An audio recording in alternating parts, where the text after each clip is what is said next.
three speakers from Cloud Communications Group. Keith Hatley is co-founder and chief revenue officer, named one of Channel Future's top technology consultants with 25 plus years in strategic growth and technology leadership. And I'll leave it to Keith to introduce the rest of the team. And I'll turn the floor over to you. Thank you. So I'll start with this. IT leaders aren't short on tools, vendors, or noise. So what they are short on oftentimes is clarity, and in large part just because of the pace of change that they're faced with. What you've got is you've got to satisfy the board, you've got to satisfy, securing an organization, but it's difficult to keep up with all this tactical things that you need to do while staying at the forefront of technology. And that's where C&G comes in. What we do is act as an independent IT advisor that helps you through engineering, design, procurement, implementation of these different technologies. So here are different areas in which we have domain expertise. I'll send this out to everybody so you guys can go through it in more detail. I think the main point today, though, is talking about AI. And really, we've got a three-phase approach as it relates to AI. And it's very simple in terms of crawl, walk, run. But the first thing is let's make sure that we lock AI down. What you don't want is you don't want your data getting out there in the public domain. So the first thing is make sure that we've got your doors locked, your windows locked, so on and so forth, and drive everybody to a centralized point. And we've got an enterprise gateway that allows access to 20 different large language models on the back end. So you're not tied into one specific large language model. You get your SOC 2 compliance, and you get the attestation that says that these companies aren't using this for public information. Then the second thing is come in and understand where in which we can apply real AI to drive efficiencies in the business. And we'll get into some of this as we get into these different use cases. So what's exciting to me, by the way, is not only you guys here for a reason, but it certainly sounds as if you understand what's going on with AI. I was having a conversation with Jimmy earlier, and one of the things that he had talked about is look, we use the example of Kodak in our business. And I said, that's crazy because it's one of the things that I actually had in my presentation. In 1996, Kodak had I just have to look at my notes here. Kodak had 140,000 employees and a $27 billion market cap. In 1996, they had 17,000, I'm sorry, in 2012, they had 17,000 employees, a $17 billion market cap. And that's the same year that Instagram was acquired by Facebook, digital pictures, with 13 employees for $1 billion. So you've got all kinds of stories like this that are really living throughout businesses. You've got Jim Keyes, who is the CEO of Blockbuster, right? Nobody sees a Blockbuster around here anymore. So Jim Keyes famously said in front of his board of directors, Netflix and Redbox aren't even on our radar. So Netflix this summer had a $585 billion market cap. So, and it's people that are leveraging disruptive technologies that drive them forward. And oh, by the way, the competitor that you're used to looking at might not be the competitor that's down the street or across the country, but it's the 22-year-old kid that's playing around with these different technologies in their garage. So with that, what I'd like to do is have Mike come up here. Again, I touched on Mike just a minute ago, but I'm telling you again, he truly is considered one of the world's foremost experts on cybersecurity and AI, Mr. Mike Stute. Thank you.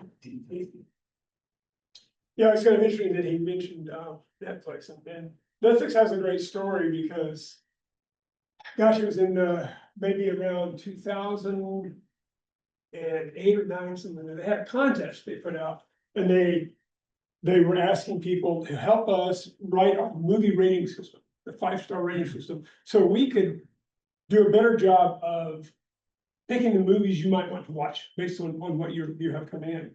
And they did that through machine learning. And the company that won that actually was just a couple of guys that were working together, put together the system to use machine learning to learn what you view. And that's actually what helped propel Netflix above Blockbuster, for instance. So that was way back then. And so what I'm going to talk to you a little bit about today is just kind of for fun. And so we have some things we can talk about. And so I'm going to start with the history of AI. And my first question is, How do you all feel? Give me somebody throw out a date when you think maybe AI started. The first time somebody said, we have a thinking machine. Any ideas? Most people say maybe the 60s, somewhere around in there. There you go. Actually started here, all right.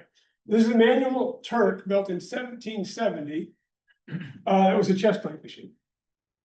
And the Turk set up there and the boards here and the gears would run. They had to crank it up over here with this lever and the gears would run and then the Turk would make his move on the board.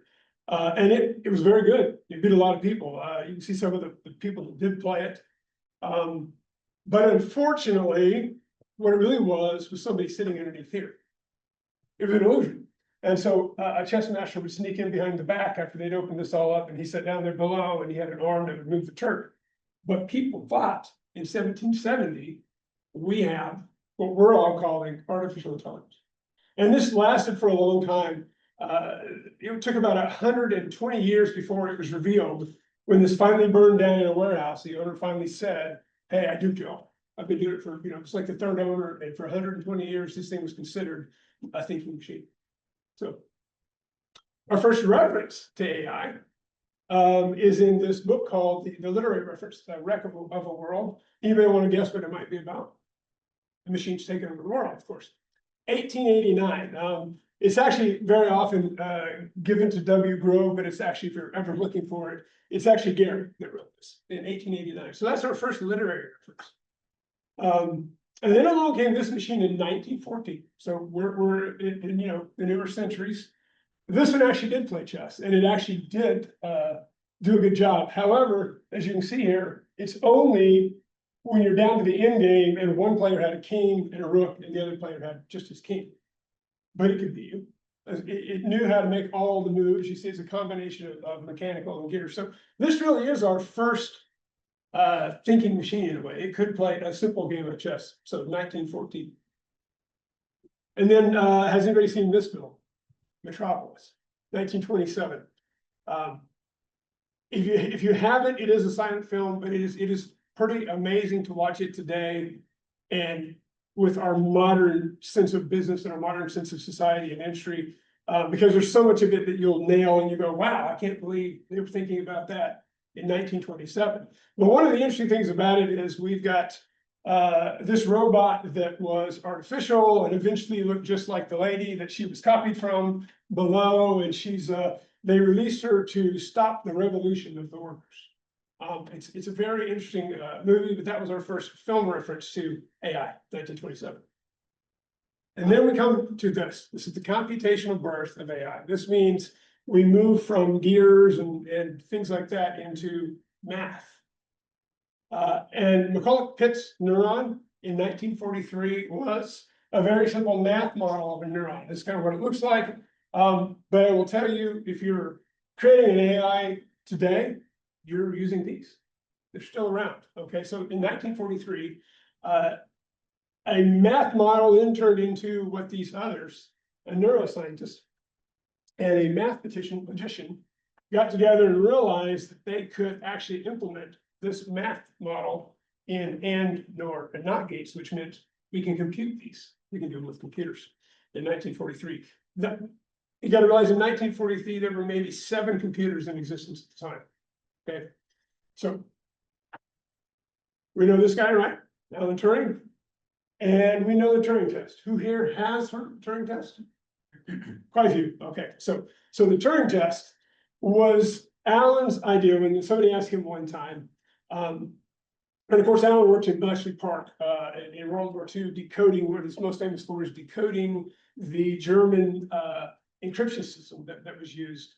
But he was a brilliant computer scientist. And he was asked one time, so when will we know, or how will we know we actually have a thinking machine? Because he theorized we'd have thinking machines way back then.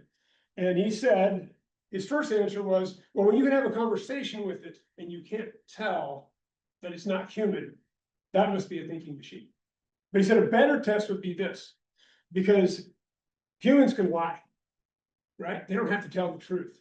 And he believed computers would. So he said, a better test is we have multiple people, say 5 of them. One of them is going to be telling their made-up story. Who are you? And his idea was, well, we'll have a female gender playing a male or a male gender playing a female and trying to pass itself off as the other gender. And if it can do that and nobody can tell that it's a computer, then not only can it converse with us, but it can also lie well enough. Okay, this test has not been passed yet. Because if anybody here has worked with some of the LLMs we have, Gemini and those guys, when they start getting off track and they start lying, they get really big lies fast. Okay, so it's pretty easy to detect them pretty quickly. So Turing test, still not passed. In 1954, we get the term artificial intelligence. And these are pretty much the founding fathers of AI. Some of these guys are still around. This was in the Dartmouth conference, and they came up with the term of AI in 1954, and then it was released in 1956, but pretty much to the public. So that's where we get the term. 1965, ELIZA. This was a chatbot, what we would call a chatbot. It actually was fairly basic. In fact, I remember when I was taking my computer science courses, I wrote one of these. You know, it wasn't very hard, but it could have a conversation and it fooled a lot of people into thinking. But really, what it did is it just tear sentences apart and had enough knowledge to go, well, that's a verb. I can rearrange what you say and say it differently and have a conversation. But a lot of people did think this is it. 1965, we're on the cusp of AI. We're almost there. But ELIZA was not it. But it is the first one. It is the first one. Then we get kind of a little serious. This is a very interesting one called the perceptron. I wish I had a better picture, but I mean, this was in 1966. And what you see here is nothing but a bunch of wires. And they're just plugged in. It's like spaghetti hanging there, right? Over here on this side, he had photoceptor arms. And what it did, this was we call it in pips, were the ones that created this. They could put a letter over on this side. This thing was about, maybe yay big. And so they put a big poster that had a letter. And all of these could detect black or white. And then it ran through all of this and could tell you what letter it was looking at. And that seems pretty basic to us, but that's actually a big thing. That is computer vision, is what it was in 1966. And this looks like spaghetti because it is artificial neurons. And they're all plugged into each other and loops and routes and all of that. And they got it all tuned by hand to do this job. And so that is actually going back to our mathematical model, the first time it was actually created and put into use. And so the perceptron is what that device is known for. First computer vision. We know this one, right? How? From 2001, first of all, what do you take if you take IBM and you move it one letter backward, right? I becomes H, B becomes A, and M becomes L. How? Okay. Arthur C. Clarke did that. So that's why it's called HAL. And we all know what HAL did, but I want to examine a little bit about what it is. If you don't know, HAL was an AI that was in charge of a spaceship mission in Arthur C. Clarke's work about 2001 Space Odyssey, which was a movie obviously created in '68 as well. But what ends up is HAL kills the whole crew. They all die. There's 5 of them. The reason why, and this is important, it's an important lesson for us where we are right now today. They had a couple of directives in the mission. Number 1, complete the mission even if the crew dies. That was his first directive. The second one, conceal the true mission objective from 2 of the 5 crew. And so the way the story was set up was we have possibly aliens detected in the solar system where we're sending the ship out to actually investigate it. And 2 of the guys don't have a high enough security clearance to know the real mission. So they told the computer to not tell them the truth. All right, reveal the mission and conceal the real reason for the mission for them. And the other 3 are the guys that have the proper. So we'll wake them up when we get there and they'll go do the mission. The problem was the primary directive underneath everything was always process and report accurately.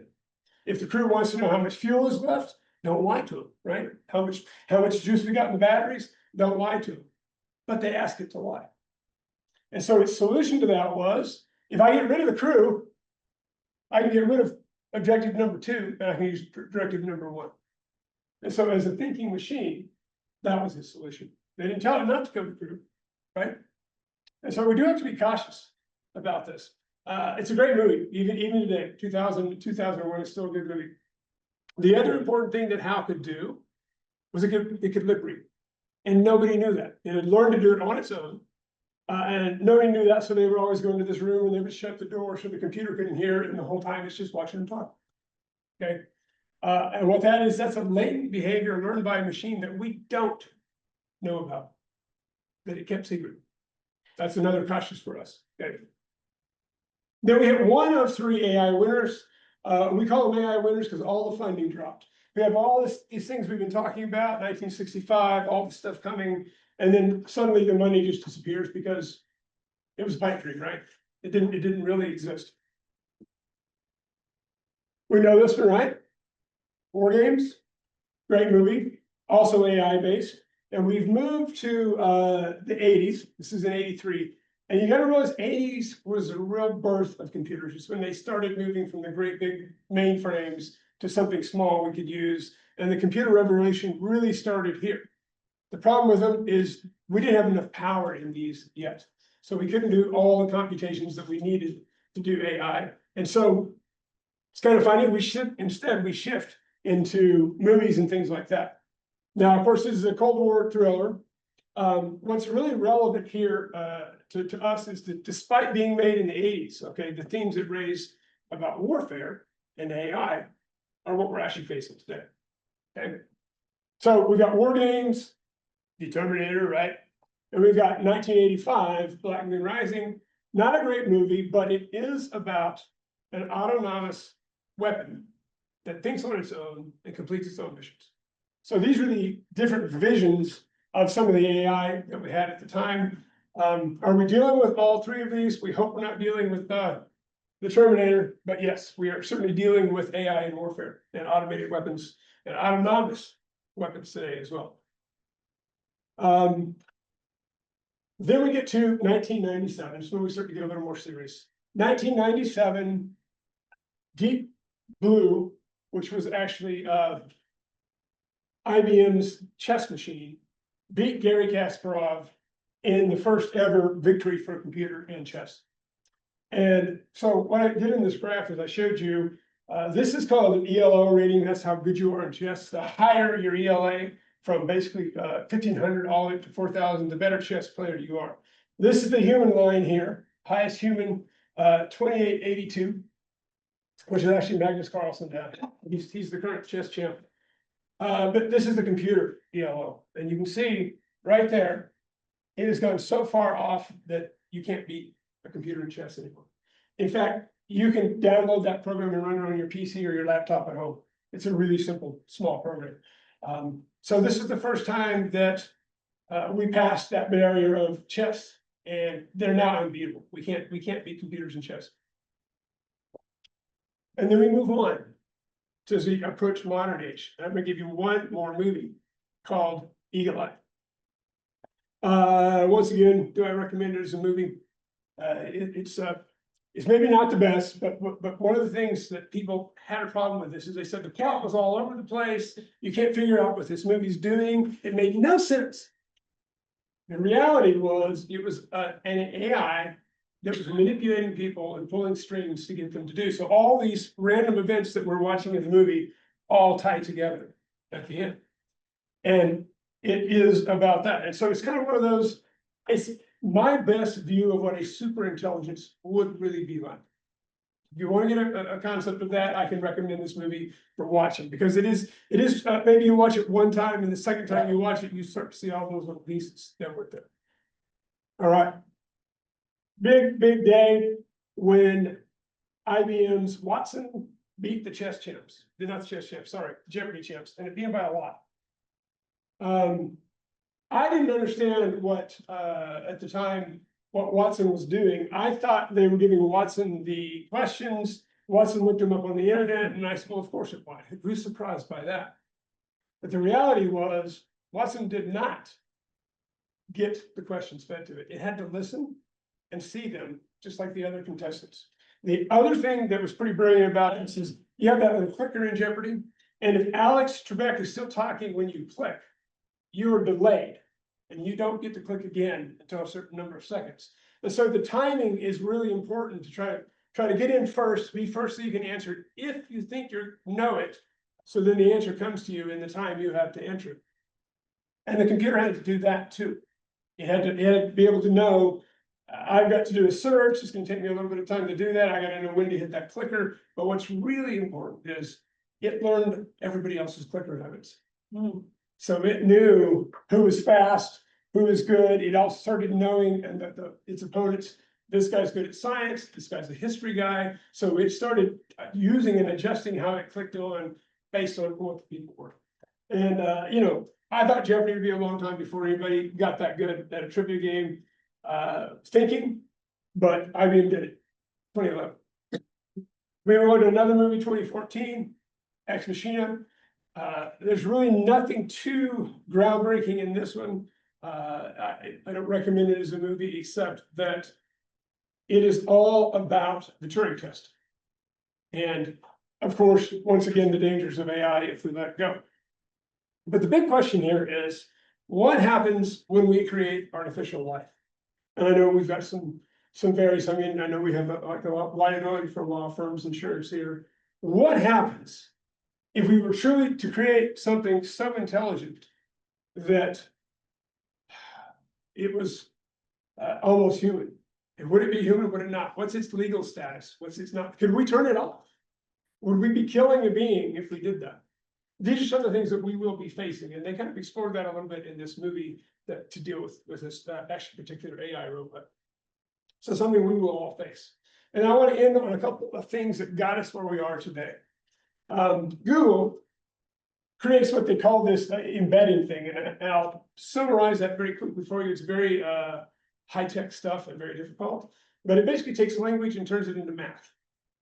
So that means anything that's written or said or done in any sort of language can be converted to a set of numbers that then I can compare to other language. So that I can say they're related, they're not related, or they're opposites, or whatever I'm looking for. So that was a very important piece to turn language into math. And then in 2014, IBM created the first neuromorphic hardware. Neuromorphic means it is artificial neurons. So it was actually a CPU or a chip that actually had on it neurons, and they could be set up to do machine learning. And so that's our first actually commercial. It didn't work so well. We don't even have it today, but they did put it on the market. 2017, did you guys know that's when GPT-1 came out? OpenAI's GPT-1 came out in 2017. First commercially available large language model. And of course, a large language model is what we all hear all the time. It's what we used to. It's all about language, right? You chat with it, you talk to it, it comes back to you, can answer, can write, all kinds of things. How can we use it more effectively? That's what we're also going to talk about here in a little bit. And then I'm going to say, the other side of AI, you've got this group called the Spinnaker Project in Manchester, England. They're just one of them. They're one of the first. Their idea was, what if we simulated the human brain at the neuron level? Do we need to program intelligence, or can we just simulate the brain and it would be intelligent? That's what the Spinnaker Project is doing. They built their own hardware for this so that they could explore their cases. And they are alive and well today, and I believe they are up to 75% of the human brain in neuron count. So we're getting there. All right, that is it basically for the history. And we're going to move on. I will stop there real quick and say, does anybody have any comments or questions about that? Okay, so part of the presentation I like to do that is I've had people come up to me and go, oh, so AI is brand new, right? No, actually, I've been doing AI since 1999. I've been doing machine learning, which is the precursor to AI. And so it's been around a long time, or we've been using it, okay? And so this is actually where we run into how we can use it. We've all got it, we all chat with it. I think everybody uses it. It's kind of interesting. We're here on a campus, we're at a college. One of the challenges that all higher educations, I guess lower educations too, are facing is AI written papers, right? It is so amazing. I've got my first degree is in math.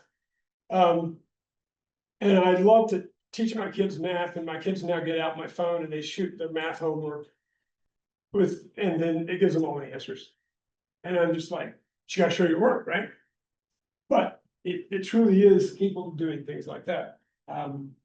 Which is great for me because, they're also doing some new math techniques that I don't know, so at least I've got that I can cheat too.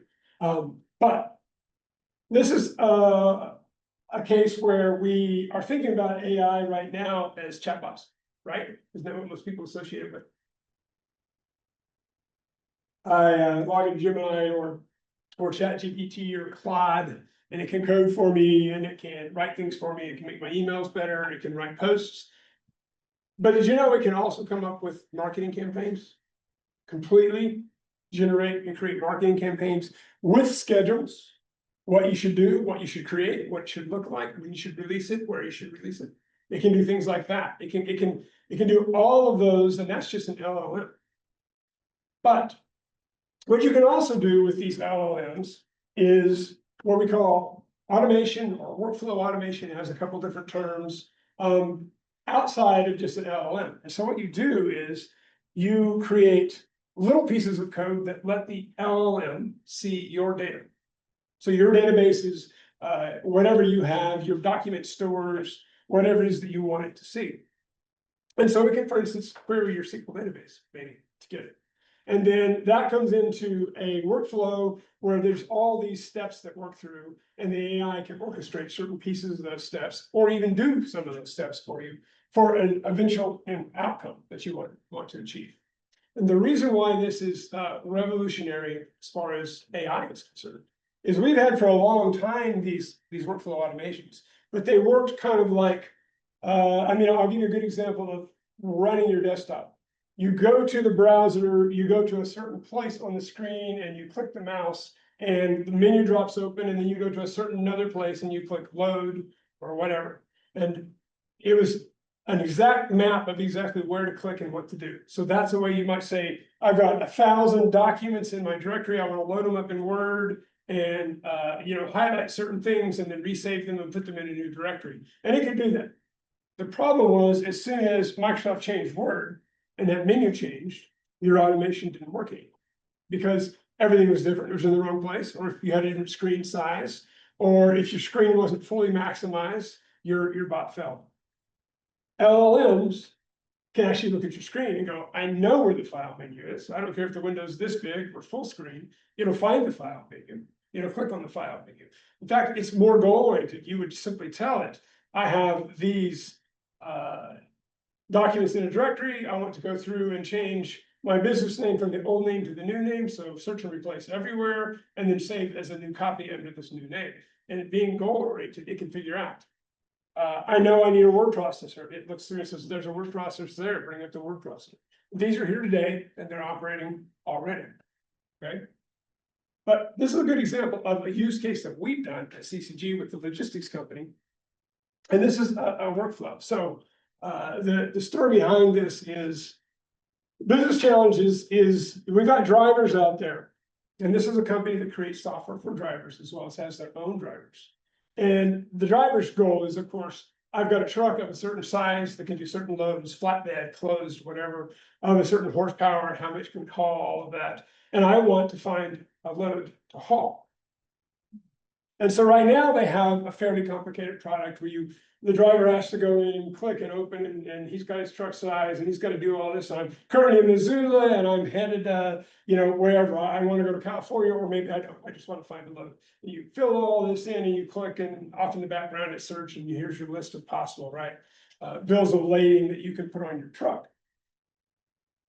And the problem with that is a lot of bad data, or it's too slow data, because by the time that it's sitting at the dock and it's registered in the system, the driver's already gone. He didn't know it was there, because it takes so much time for these people to format and put the data into systems. And so what we actually did is we used that process where we said, here's the list of towns, or the list of places for you can pick up things. Here's the size of them. Here's the site type and size of truck that is required. And it got all of those pieces from those tools I told you about. Go query the database and get data or whatever you need. Go get our list of drivers. Use the GPS to find out where they are. These are all the tools that the AI can use. And then it's a very simple matter of saying, now the driver can simply ask, pick up the phone and say, I'm in Missoula and I want to head home to Nebraska. What loads are available for me in the area? I can tell them, you know, you got one in Missoula, pick it up here, load it in your truck, and you're gonna drop it off in Bozeman. And when you get to Bozeman, there's another one you pick up, you'll take to Omaha, right? Because I know you live in Omaha, and that's what the AI can do. And so these are called workflows, and the way they are created is they are semi-programming or semi-coding. But it's a lot easier, and you can rely on the AI to do a lot of the work that you used to have to code. Okay, so our business outcome was it was an assistant that allows the drivers to do this. Okay, and the neat thing is it's in their own language.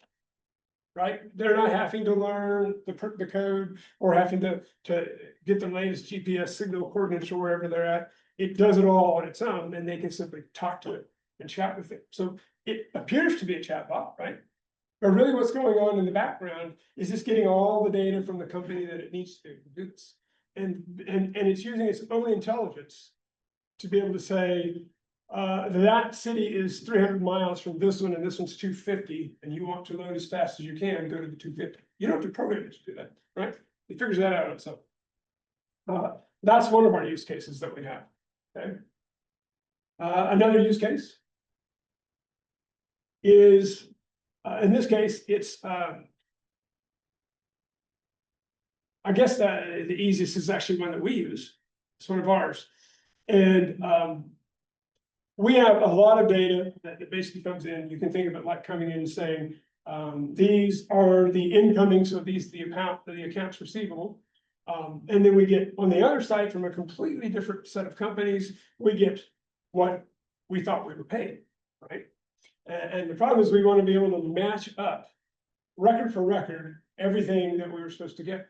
Okay, so it's a reconciliation of records between incoming data or money versus what have we received and paid, and let's find mistakes.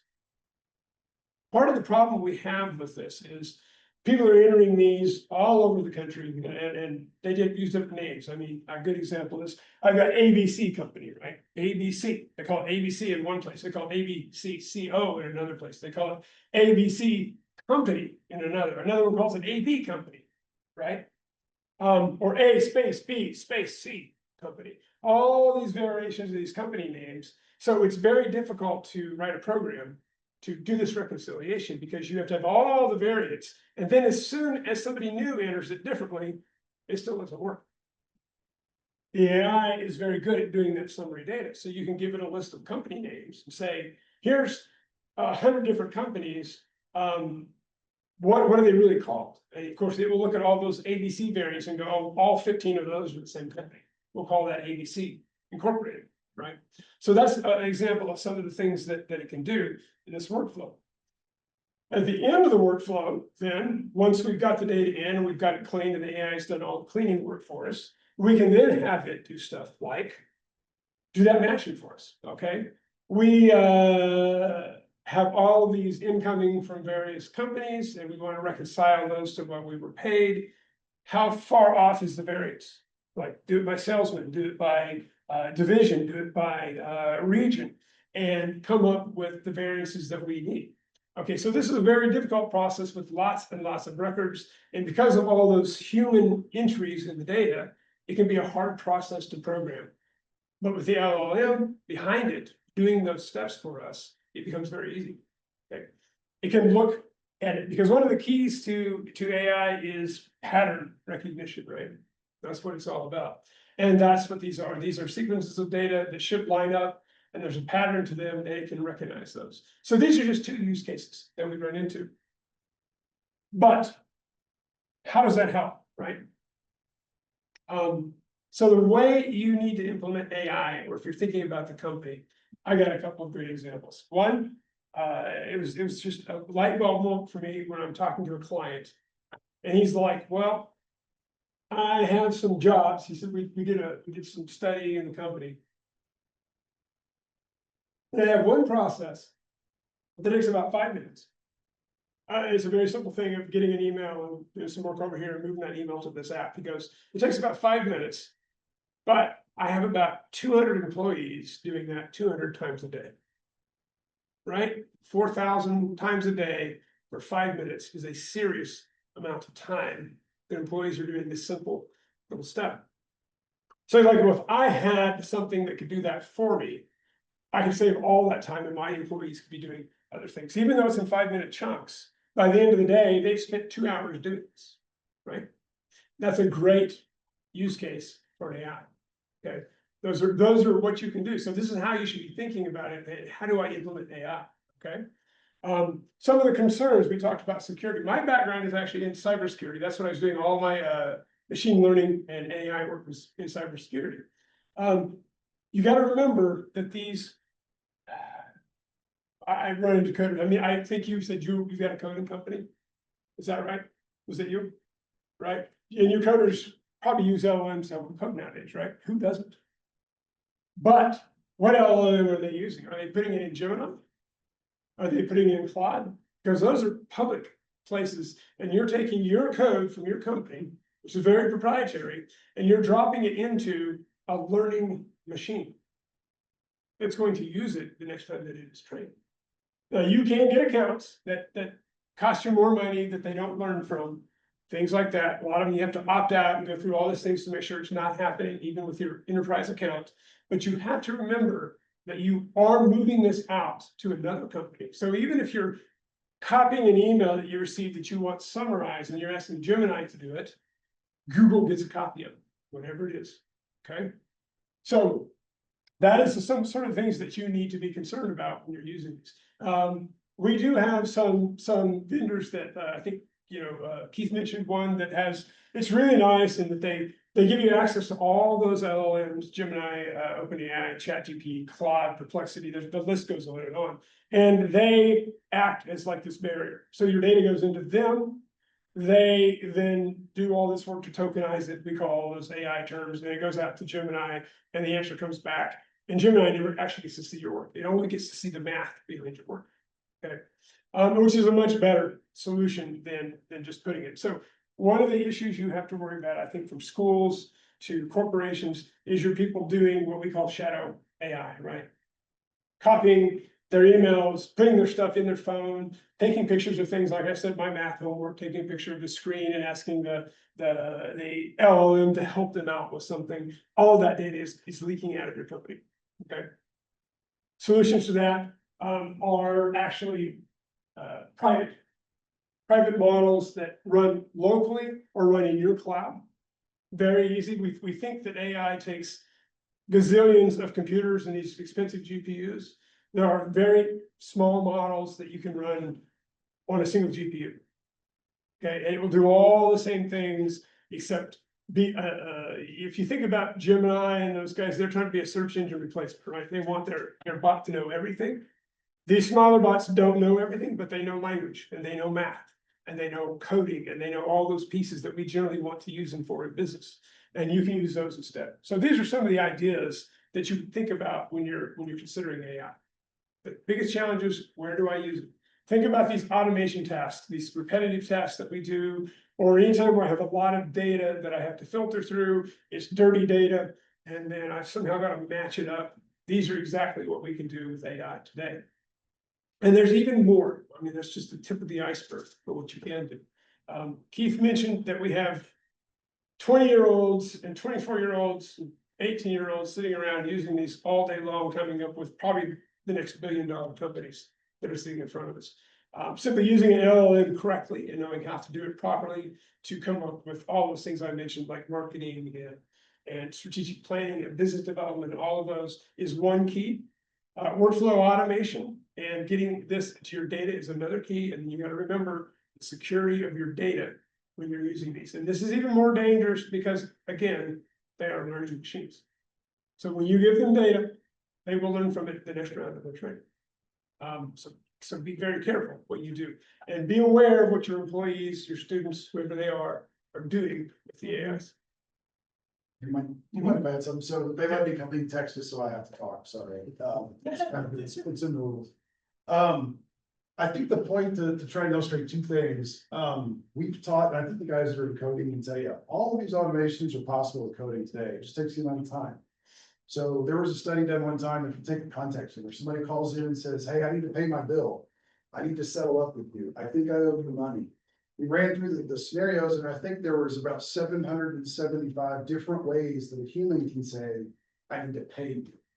So the coders can code 775 ways and it'll do it. Where LLMs come in is you don't have to tell them that, they recognize it, so it makes these things significantly easier. A person can say something, you can take what they say, hand it to the LLM, and it understands it. So it makes that speed to market a lot faster. So the idea behind these was, there's an impact in your business or in the world that you guys are in today. I don't know what it is, but the idea with this was to try and kind of spur thought. What could we be doing? What is a task that, like was saying, somebody takes 5 minutes to do this, but I have to do the same 5-minute thing 47 times a day. That's a great one to automate. So hopefully this starts some thinking. The last thing I would say about, a lot of times you look at AI and I have this, my sister-in-law is a graphic designer. So she is not a very big fan of AI. She's like, this is gonna be a thing. I use the analogy of roofers. So at some point, people were putting roofs on with hammers. And then we got the nail gun. It didn't eliminate the roofer. It just made them a little bit more productive, and it made them work a little bit easier. It made their job a little bit better. That's what I think AI is gonna do for most of us. It is gonna eliminate some jobs. I would not tell my kids to go into copywriting. That is a great example. Yeah. But I don't think this is gonna put us, I don't think we're at that, movie with Tom Cruise, I think it was, where there was, people didn't do anything, and Oh, just right. did it. I don't think we're quite there. So anyway, I just had to add that, again, they let me know text it going. Yeah. It is interesting. I was speaking with a young man last week that I ran across that was big AI, and he was listening. I have a podcast. It's AI Now. If you guys want to listen to it, you can get to Spotify or Apple Podcasts, AI Now. And he had listened to the episode, and he sent me an email, wanted to know if we could talk. He has a company with 7 employees. Him and 6 AI bots. And it's a viable company. He's already making, I think he said he started it 5 months ago, and he's 22. He's already up to something like $80,000 a month he's making. And it truly has 6 AI employees. He knows AI really well. He knows how to get the LLMs to do what he wants them to do. These things make phone calls and talk to people and chat with them and get what he needs from them. He has a marketing bot. He had 2 calling bots. He had an AI salesman, and I believe he had an AI product manager. And basically, he's moving things around on Amazon. And the bot goes out and finds the products that he can sell at the time that he can sell them for the right amount. And another bot does the transaction from Alibaba to him, so he makes his money. And he has 6 employees, $80,000 after 5 months of business a month. And the funny thing is, he calls it a business. These are my employees. These are my employees, right? He likes them because he can change them every day. But I mean, it is a pretty amazing thing when you consider that that's what he's doing. So, okay, a couple things. I have some comments, but maybe there'll be a question at the end. So we've seen these massive transitions, right? Most everybody in this room has experience using AI in their own businesses, in client use cases, trying to think through how this shift will change the way that we work and interact with clients. There was the usage and consumption explosion with telco. There was the SaaS and recurring revenue, with the move to the cloud. Now we're in this AI revolution. We're obviously all talking about AI capabilities that we either pay for, embedded with our current enterprise apps, productivity tools, collaboration tools, the various security or, other enterprise data considerations involved in those. You're talking about the use cases with clients that you have around building proprietary LLMs. How are we thinking about pricing? What are you seeing as you're designing these LLMs, the resources that they consume, your own data centers, what the client appetite for that is? And, for CIOs and CTOs that I know, they're trying a lot of things right now, not because they're placing bets, but because we're trying to understand who the winners in the space are going to be.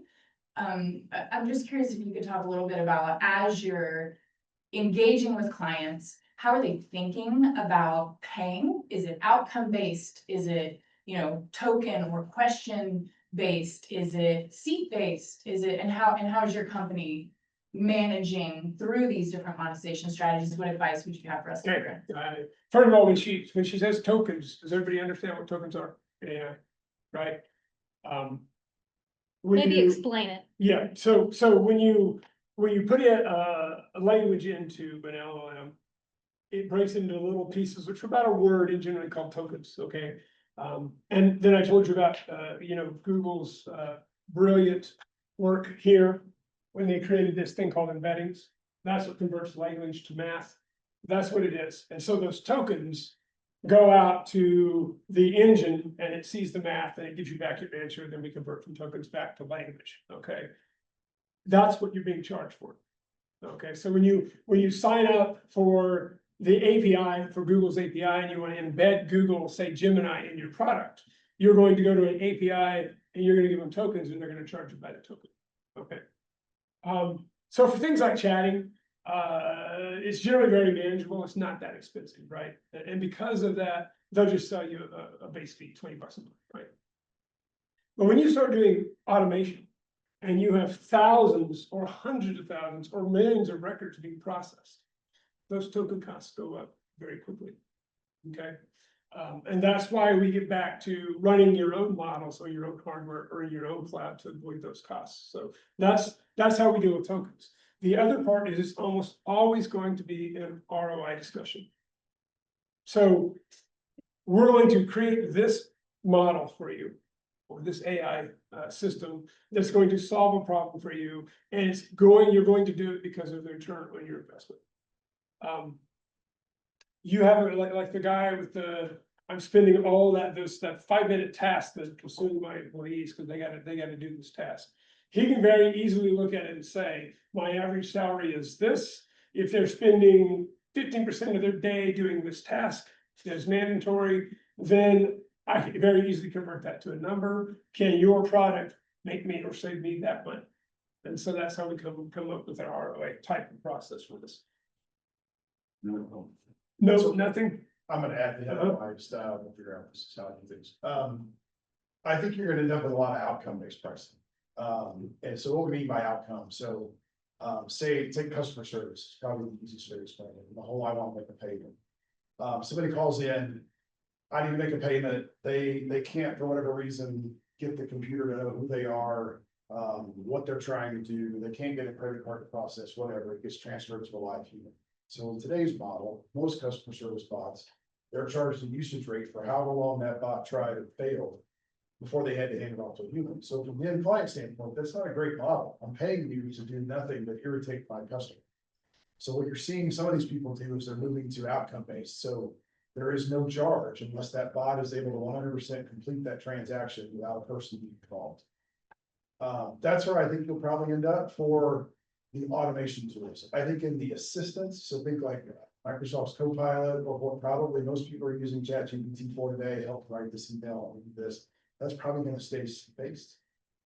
Just because it's kind of hard to judge an outcome on, did you help me write this email well? It's just difficult. So I think you'll see a mix of them. But today, what you've got is mostly seat-based or mostly usage. And the usage numbers can go up really quick. It's very difficult a lot of times for some companies to figure out, like, how long is somebody going to interact with this bot? How many times are they going to chat on our website back and forth? So that's getting, there's some market pressure, I think, that's going to start to make that go away. But that's my take. Well, that's sort of. But again, you don't have the tokens on your own small individual. That's very true. Yeah, very true. With your own data, if you built your own model, you're not going out getting all the token charges you get right now.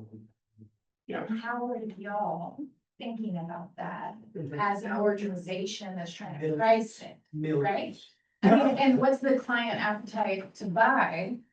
So we look at it in 3 buckets. So if you take an automation as a great example, we look at it in 3 ways. There's the first, figuring out what we're going to do and what we're going to design. And so we have a client who we now have stolen what he said to me one time. He's like, AI is a great solution looking for a problem.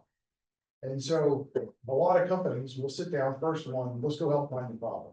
Number 2 is design it and build it. Those are both essentially professional services type engagements. The model gets built, most of these are open source today, I think you'll start seeing the big foundation models start selling smaller ones for them. Or smaller models off of their platform, but most of them are open source today. That goes on whatever infrastructure the company has, and then I look at it, or we look at it as it's a managed service to kind of keep the care and feeding going along, so it's not a transaction based. It's, we need to do, it's kind of the old software assurance, even though that's kind of a dirty word to a lot of people, but, it's just kind of priced on what that care and feeding is, but we look at it as more of a, we're gonna help you design it, build it, and then it's your application, it's running in your data centers, your security, whatever you see fit. And go from there. And just real quick, if anybody doesn't, we're talking about small language models. The LLMs, this is Gemini, Google's Gemini, Anthropic, ChatGPT. These things are massive in terms of data, 700 billion parameters these tools. The idea is you take those in a company that say, so like Onyx, I happen to actually know who Onyx is and their maps, like they probably don't need an assistant that can give a detailed history of the attack on Pearl Harbor for their business. Probably not relevant.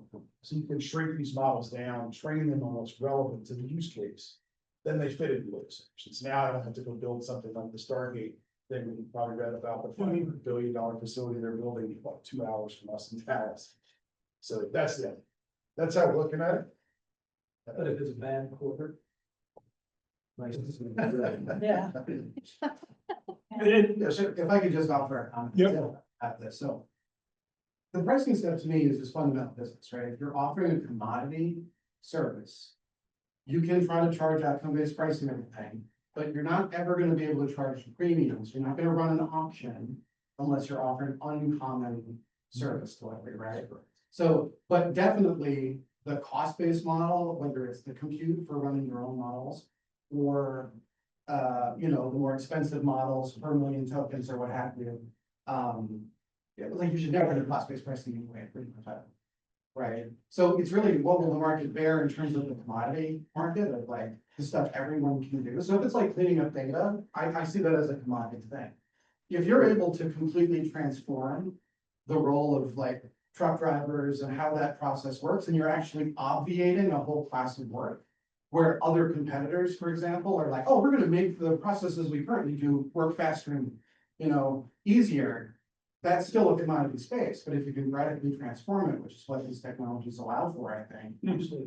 That's the direction you wanna go, and if you can make that case to your clients, if you're offering these kinds of services. That's where you're gonna make money, especially right now, as everything is being disintermediated, and nobody knows really what the value props should be and what other people charge. that's a good point. It's true. Yep, I would love to hear more of your thoughts on user adoption. That's really works for AI tools, especially for automation and people more efficient, but. I think there is that fear that this is to replace me, I'm not gonna utilize this too long, keep doing things the old way because. I want to save my job, so I'd love to hear more of your thoughts on. How do you set that mindset, how do you ensure that these tools are being utilized? yeah, I think it's a very good point, and I believe me, I hear that a lot, right? Well, aren't they just gonna take over everybody's job, and what are we all gonna do, right? As Chris mentioned, I wouldn't wanna be a copywriter, I would wanna be a copy editor right now, that's probably not a good business to get into, but. They will replace some jobs, they will create many others, okay? That's my first thing, is we are. And I'll certainly be the first to tell you, or maybe not the first, but I will evangelize, these machines are not thinking yet, okay? They are language wizards, and they're so good at language that they seem so smart, but there is no real thinking behind them yet. They can do some very basic reasoning because they try 100 different ways and pick the best way. So it seems like they're reasoning and thinking, they're not, okay?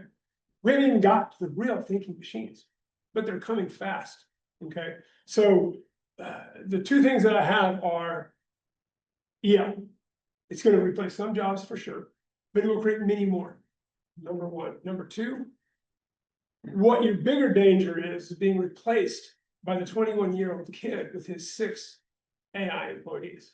So if you don't know how to use it, and you don't know how to adopt it, and you don't adopt it, then you will definitely be left behind fairly quickly. And so I don't have a great answer for you on user adoption. It's a very scary world to a lot of people right now. And all I can give them are examples of really a lot of these cases where, for instance, this guy with his AI bots that's doing all this work on Alibaba and Amazon, that didn't exist before. Okay, he created that space out of nothing himself with a tool. And so this is a tool that you use like everything else. Like Chris said, we still roof houses. We still use some pretty sophisticated stuff to roof houses, but people are still roofing houses. Relatedly, I'm wondering what you're seeing with your clients. Like in these discussions, what comes up in my mind is, on the one hand, user adoption. People should be using these tools, like in your daily work, right? You do huge advantage. You have to be very careful and sort of be trained and understand how they're working, that they're not thinking. Can't just take their output and dump them in an email and call it good. Right. Or at least I wouldn't recommend it. But how much is it about user adoption? How much is it about just baking it into the fundamental bedrock of your organization, right? Because, you know, the truck driving thing is like, if that's just how they work now, are they adopting it? Like, they're not saying, I'm gonna use ChatGPT now for my truck driving. It's just the operating system of how that their organization or their affiliated, contractors work. And so what are you seeing there? Because I feel like we're moving to that, where it's almost like in the water, and it doesn't have to be this overt, like users have to learn to use it and learn how to use the right tools. That's the right. Models. Is that what you're seeing, or how do you think about that? So I'd say real world stuff, what we've seen in some of our larger clients is on, and I kind of look at the tools in 2 different ways. There's kind of the assistants, like again, a co-pilot, what most people, don't write the email, that kind of stuff, there's the automation. What we've actually seen a lot of companies do is they'll just turn a co-pilot on and kind of hope. And they're gonna wait and see what happens, and they're gonna let their people play with it, the ones that do it, the ones that don't. They don't really care, and they're still trying to figure out a strategy to be honest on that. On the automation front, what I would say, kind of get back to the adoption is to your point, it's not really adoption if it's fundamental, but engage the team in what should we go automate. And the intent of automation is not always to get rid of everybody, it's to make the job easier. So we have a medical client, they run a bunch of hospitals. And they have a billing process that was just such a mess. So the IT group, we were down at their office and they were like, we want you guys to sit down over here. We're gonna see what we can figure out. And talking to the billing team, and I was like, what do you not like about your job? And like the very first thing, out of 2 or 3 people on the team, and they had a little session, they set it up, and it was like, look, we want to hear what you want. And the team was like, oh, every time we get something from United Healthcare, it's just garbage. And then we have to go look it up, and we have to do this and this and this and this. Perfect example for automation. And so that was one that we were able to automate. The team loved it because it was their idea and it made them better. And now, to your point, it's embedded, it's in the operations of the business. And so that's not going to be a thing again. So. Yeah, and I think we're stuck in that when you tell somebody about AI, the first thing that comes to mind is a chatbot, right? That's what they're thinking. And so I just imagine I'm teaching at University of Wyoming and Casper College. I live in Casper. And it is surprising. I do teach them how to properly use LLMs. And I have had so many students come up to me at the end of the course and say, you changed my life. That's cool as a teacher, right? In so many different ways for them, just by using that chatbot, which everybody thinks, oh, it's just a chatbot. I can write my emails for me. That is incorrect thinking. Properly learning how to use those, even at employee level, not embedded, is an incredible game changer for any company. Okay. And so we're not even talking about that. We're talking about, like you said, we're going to embed it underneath. The truck drivers don't need to learn a programming. In fact, they will never learn to a new program, because if you add features, it's now part of their language, right?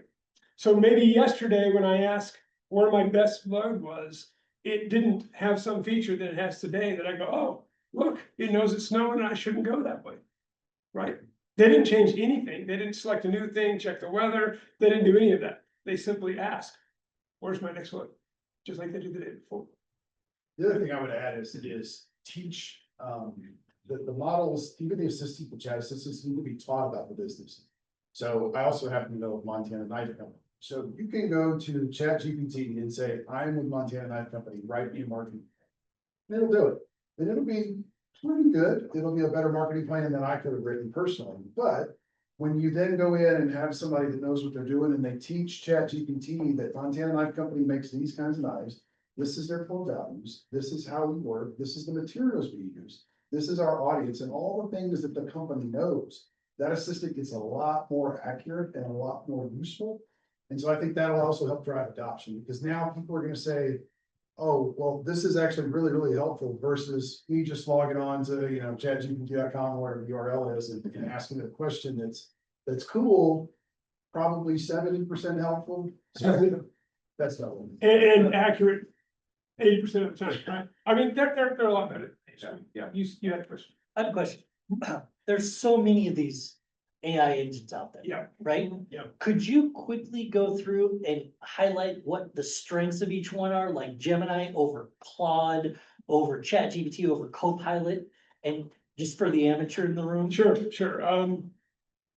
Well, for a long time, there was only one game in town, and that was ChatGPT, right?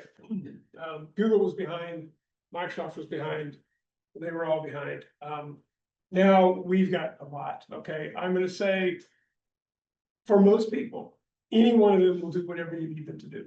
One of the differentiators is Claude is probably the best coder, because it can actually go out and log into coding sites and make changes and things like that. So it's really the tools that it knows. So Claude is a good coder.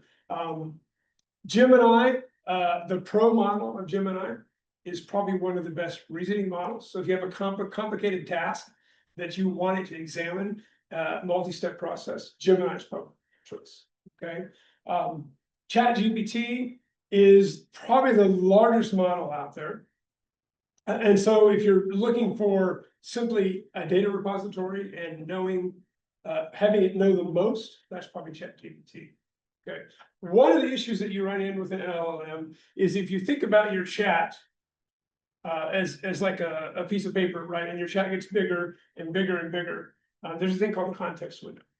Okay, and so what you do is when you answer or you put in your prompt into this machine, it converts it to tokens, and it also takes so much of your conversation and sends it back into the bot, and that's what it uses to answer your question. So the smaller that window, the less it knows. The largest window on the market is Gemini by far. Okay, ChatGPT has 128,000 tokens. That's a lot. That's 4 or 5 novels worth. Okay, but some people, I realize, they get going in a chat and they're working on very large, like grants, for instance, the college grants. That's grants are 50, 60 pages, and they load them in and then they chat for 2 days, and it's written 7 or 8 different versions, and they run out of space in that window. Okay, so if you're doing something like that, Gemini is probably going to be your choice. Okay, because it has I think the last time I looked, it was basically an encyclopedia of space that it can use. You can do a lot. And is it a free tool? Are you paying for the tool? Right. What level are you paying for? And- A lot of it is like, what are you already using on a regular basis? How does that fit into your existing workflows? And then the output. Exactly. And all of these have techniques and tools that you can improve the model for your purpose. Gems and Gemini or custom GPTs in OpenAI, and learning how to use those a lot is key to that. I think it might be helpful. I'm curious what you guys think on this, when you say, what are your current workflows, which model works best, what fits your kind of pricing model? Emails are really hard. Yeah. Right? Like, we don't really have we have objective ways to measure these models against each other, like on different tests, but it's like there isn't one agreed upon way of evaluating that. And, even as a software engineer looking at these models, I certainly use, Claude for my programming assistance, but I also will use ChatGPT 5 for certain things, because I just have found that the tendency is to kind of glom onto one brand, right? It's just human nature. Yeah. And I think when you guys were talking about like small language models too, you're alluding to the future here, which is you're gonna end up using lots of different models. Yes. Yep. And they're gonna be kind of fit for purpose, which makes your question even harder to answer, because like, well, what are you doing? And go this way, that way. And also they're always shifting, so like GPT-5 behaves noticeably different than 4 or some of their other models, basically. And so how do you guys approach that? And do you have like a process? for Yeah, evaluating things for clients or? I do, I have an evaluation process that I go through when I'm curating the models. And you have to realize that when we're talking about, we'll get into explore this idea of large and small models, okay? The current version of ChatGPT, Gemini, those guys are in the trillions of parameters. Okay, trillions. And parameters basically are, if you think about how these work, you have an input and then you have all these simple math neurons connected through these, and it has to fire through all of them to get your answer. So the more there are, okay, the more it knows as far as what it can remember, but the slower it runs, right?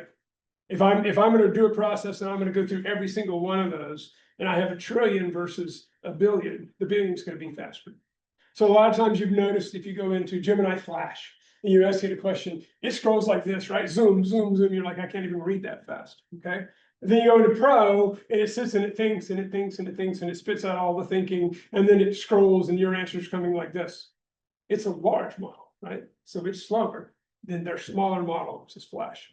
Okay, so I curate a lot of the small models, and there are colleges, there are universities creating models, there are almost all the big companies. Gemini has a small model called Gemma, IBM has Granite. These are all parameters, say around anywhere from 2 million, which runs on your phone, or 2 billion, which runs on your phone as well, to 32 billion to 45 to 60 billion. These models are small enough to run on a reasonably priced GPU or to get compute from some place to do it. And they're fast, okay? And for most businesses, there's a big advantage to that, okay? You don't want a search engine, right? You don't need an AI that knows about every movie and every book that was ever in every movie ever made and every actor and every city and every road, and it doesn't need to do that, right? You just need something that understands language and some math and probably may have some specialty. And so there's all these small models that are designed for specific purposes. There are coding models. My favorite coding model that I use at home is like 22 billion. It's 4 or 5 gigabytes. It's a tiny, right? But the difference is they took that model, and after it learned language, you have what's called a foundation model, and a foundation model knows languages.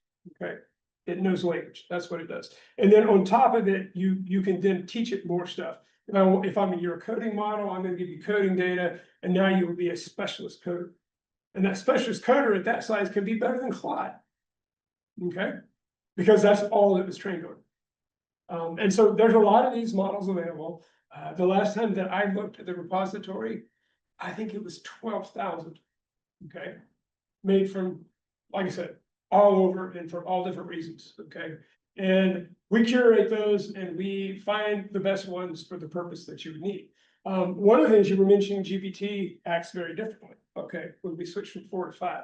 So a lot of companies are using Gemini's API, or they're using obviously OpenAI to embed ChatGPT for some purpose in the product.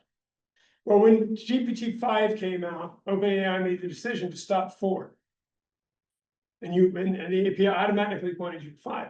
So these people that had did automation software that made a decision of some data, it changed its behavior because they took away 4 and replaced it with 5. So all these automation pieces quit working. All right. And so that's one thing you also have to worry about if you're going to use the big public models for automation work, is as they change them and modify them, your automation may be different. If you have a small model embedded in your product, that never changes. You can keep it forever, right? It's an open source free model. That's where we are today. People ask, what's the future going to be like? We're gonna have a lot of specialty small models that do one thing and one thing well. They will talk to each other to do a lot of experimentation that I do are called multi-model systems. Okay, so I have a base model and I ask it, for instance, I say, I want to create a marketing campaign, and it automatically creates another agent that knows, let's say I'm going to create a marketing campaign for a construction company. So it creates a bot that is a construction company specialist, and it creates a bot that is a content creator specialist, and it creates a bot that is a marketing specialist in that sector, and it creates a sector bot that knows about the companies in that sector, and it creates all these different bots. And then they work together as a team to do the job. So in the future, I think we'll get away from these gigantuous trillion models, and we'll have specially small models that will work. We won't know it, it won't really be any different to us, but that's the way it'll be. People have asked about the marketplace. I think maybe one of the things you're alluding to is how do you charge, or how's it gonna charge? I've done demonstrations where you have a seller bot and a buyer bot. And you give them each, this is what I wanna buy, this is what I wanna pay, this is what I need it, this is what I'm selling, this is how much it costs, this is how I sell it, this is how I unitize it, and they sit and they chat. And they're working together, this guy starts with a high price and starts lowering it, and this guy starts the same way, and they work out the best deal between the two. Now, obviously, we're not gonna unleash that on the world yet, but that's the way the world will work. Okay, there'll be little tiny bots to do one thing.